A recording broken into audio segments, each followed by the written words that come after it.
प्यारे बच्चों, आज हम लोग ऊष्मीय प्रसार के अंतर्गत द्रवों के ऊष्मीय प्रसार के बारे में पढ़ेंगे। चूंकि द्रव का कोई निश्चित आकार नहीं होता है, इसलिए द्रवों में केवल आयतन प्रसार ही होता है।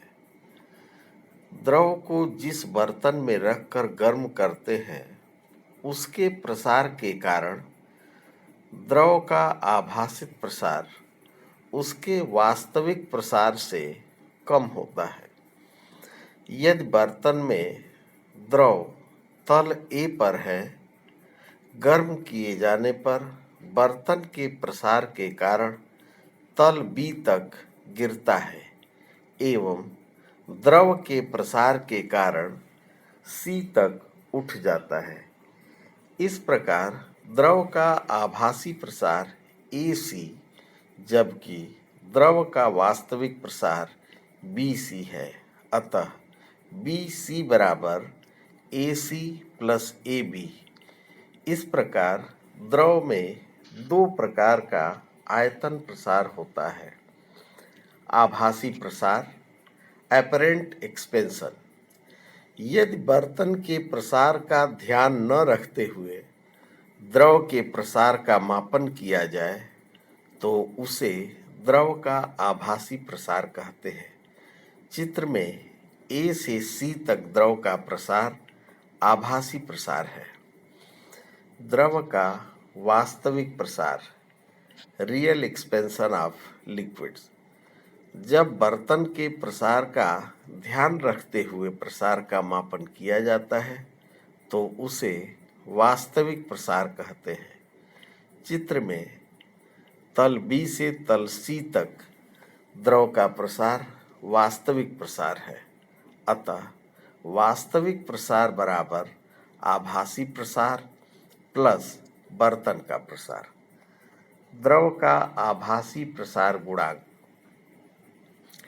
द्रव का ताप डेल्टा T डिग्री सेल्सियस बढ़ाने पर उसके आयतन में आभासी वृद्धि डेल्टा VA एवं प्रारंभिक आयतन V हो तो द्रव का आभासी प्रसार गुणांक gamma A equal to delta VA upon V delta T। द्रव का वास्तविक प्रसार गुणांक। द्रव का ताप डेल्टा T डिग्री सेल्सियस बढ़ाने पर यदि द्रव के आयतन में वास्तविक वृद्धि डेल्टा VR तथा प्रारंभिक आयतन V हो तो द्रव का वास्तविक प्रसार गुणांक gamma R equal to delta VR upon V delta T होगा। आभासी प्रसार गुणांक एवं वास्तविक प्रसार गुणांक में संबंध। द्रव के ताप में डेल्टा T वृद्धि करने पर द्रव के आयतन में वास्तविक वृद्धि बराबर आयतन में आभासी वृद्धि धन बर्तन के आयतन में वृद्धि, या gamma R V delta T equal to gamma A V delta T plus gamma G V delta T, या gamma R equal to gamma A plus gamma G, जहाँ गामा G बर्तन के पदार्थ का प्रसार गुणांक है। अतः वास्तविक प्रसार गुणांक बराबर आभासी प्रसार गुणांक प्लस बर्तन के पदार्थ का आयतन प्रसार गुणांक। ताप के साथ द्रवों के घनत्व में परिवर्तन। द्रव को गर्म करने पर आयतन बढ़ता है, लेकिन द्रव्यमान अपरिवर्तित रहता है, अतः घनत्व कम हो जाता है। मान लीजिए 0 डिग्री सेल्सियस पर द्रव का आयतन V0 एवं घनत्व D0 तथा T डिग्री सेल्सियस पर आयतन एवं घनत्व क्रमशः VT एवं DT हो तो द्रव का द्रव्यमान M equal to V0 D0 equal to VT DT। लेकिन VT equal to V0 1 plus gamma T होता है, जहाँ गामा R द्रव का वास्तविक आयतन प्रसार गुणांक है। अतः V0 D0 equal to V0 1 plus gamma RT into DT। अतः DT equal to D0 upon 1 plus gamma RT या DT equal to D0 1 plus gamma RT to the power -1 या द्विपद विस्तार करके उच्च घात वाले पद छोड़ दिए जाएं तो DT equal to D0 into 1 minus gamma RT होगा। जल का असंगत प्रसार।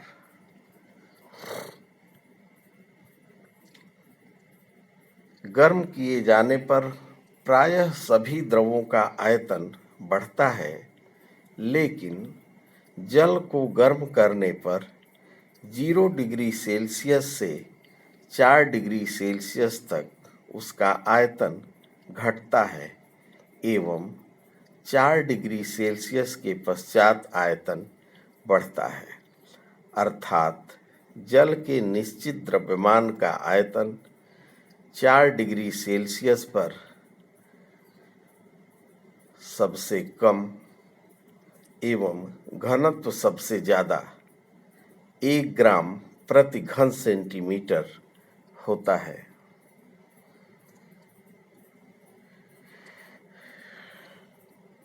ताप के साथ गर्म किए गए द्रव के आयतन एवं घनत्व का परिवर्तन चित्रों की भांति होता है। 4 डिग्री सेल्सियस पर जल का घनत्व सबसे अधिक होता है एवं ताप बढ़ने पर आयतन बढ़ता तथा घनत्व घटता है। यही कारण है कि 0 डिग्री सेल्सियस पर जल जमकर बर्फ बन जाता है तो उसका घनत्व जल के घनत्व से कम हो जाता है एवं बर्फ जल पर तैरता है। ठंडे प्रदेशों में तालाबों के जम जाने पर भी उसमें मछलियां जीवित रहती हैं।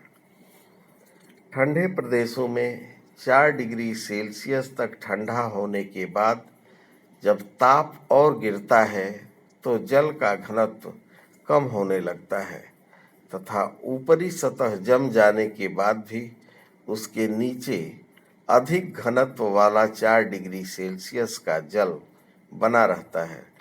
चूंकि बर्फ ऊष्मा की कुचालक होती है, इसलिए नीचे के जल की ऊष्मा बाहर नहीं निकल पाती। अतः नीचे जल का ताप 4 डिग्री सेल्सियस पर बना रहता है एवं उसमें मछलियां एवं अन्य जीव जीवित रहते हैं। जाड़े में पहाड़ी चट्टानें स्वयं फट जाती हैं, क्योंकि चट्टानों की दरारों एवं छिद्रों में एकत्रित जल जब जमता है तो आयतन बढ़ने के कारण उत्पन्न दाब से चट्टानें फट जाती हैं। अत्यधिक ठंड में जल के पाइपों में जल जमने से पाइप फट जाते हैं। जाड़े में पौधे की नसों में जल जमने पर बर्फ बनने से आयतन बढ़ने पर पौधों की नसें फट जाती हैं एवं पौधे सूख जाते हैं। गैसों का ऊष्मीय प्रसार। गैसों के लिए आयतन प्रसार एवं दाब प्रसार ताप पर निर्भर करता है। आदर्श गैस के लिए समीकरण PV equal to mu RT होता है, जहाँ म्यू गैस में मोलों की संख्या है नियत दाब पर P delta V equal to mu R delta T होगा। समीकरण 2 में समीकरण 1 से भाग देने पर delta V upon V equal to delta T upon T। अतः नियत दाब पर गैस का आयतन प्रसार गुणांक gamma P equal to delta V upon V delta T equal to 1 upon T होगा। इसी प्रकार नियत आयतन पर दाब में परिवर्तन ताप के अनुक्रमानुपाती होता है। अतः delta PV equal to mu R delta T होगा। समीकरण 4 में समीकरण 1 से भाग देने पर delta P into V upon PV equal to mu R delta T upon RT।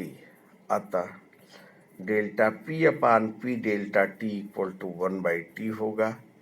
इसलिए स्थिर आयतन पर गैस का दाब प्रसार गुणांक gamma V equal to delta P upon P delta T equal to 1/T होगा।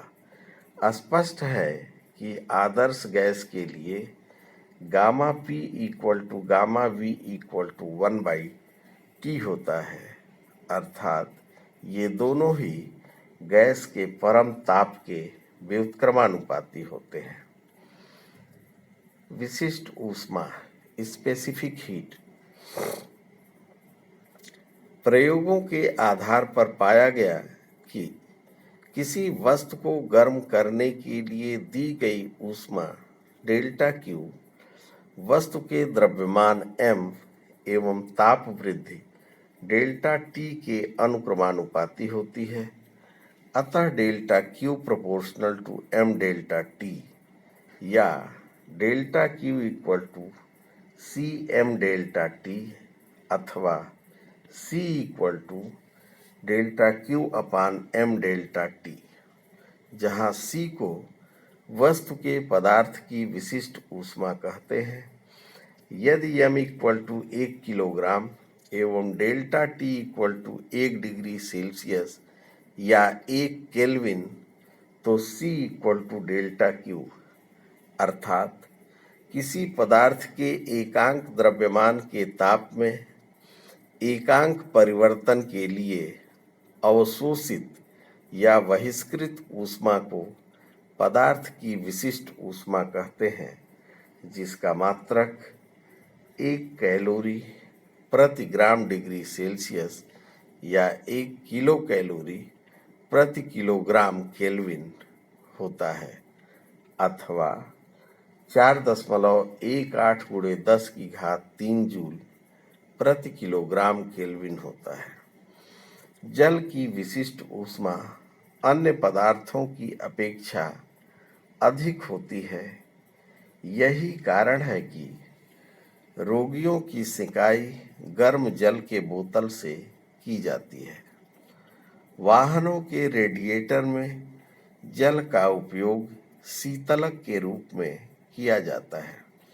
समुद्र के पास वाले क्षेत्रों की जलवायु समशीतोष्ण होती है, क्योंकि जल की विशिष्ट ऊष्मा अधिक होने के कारण गर्मियों में जल का ताप धीरे धीरे बढ़ता है एवं सर्दियों में ताप धीरे धीरे गिरता है।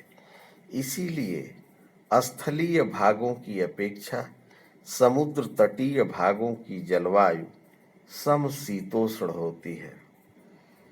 ऊष्माधारिता किसी वस्तु के संपूर्ण द्रव्यमान का ताप 1 डिग्री सेल्सियस बढ़ाने के लिए आवश्यक ऊष्मा को उसकी ऊष्माधारिता कहते हैं। वस्तु की ऊष्माधारिता बराबर वस्तु का द्रव्यमान गुणे उसके पदार्थ की विशिष्ट ऊष्मा या Q इक्वल टू mc। इसका मात्रक जूल प्रति डिग्री सेल्सियस या जूल प्रति केल्विन होता है। ऊष्माधारिता वस्तु का गुण है, जबकि विशिष्ट ऊष्मा पदार्थ का गुण होता है। एक ही पदार्थ की भिन्न द्रव्यमान वाली वस्तुओं की ऊष्माधारिता भिन्न भिन्न होती है। बच्चों, आज के लिए बस इतना ही। धन्यवाद।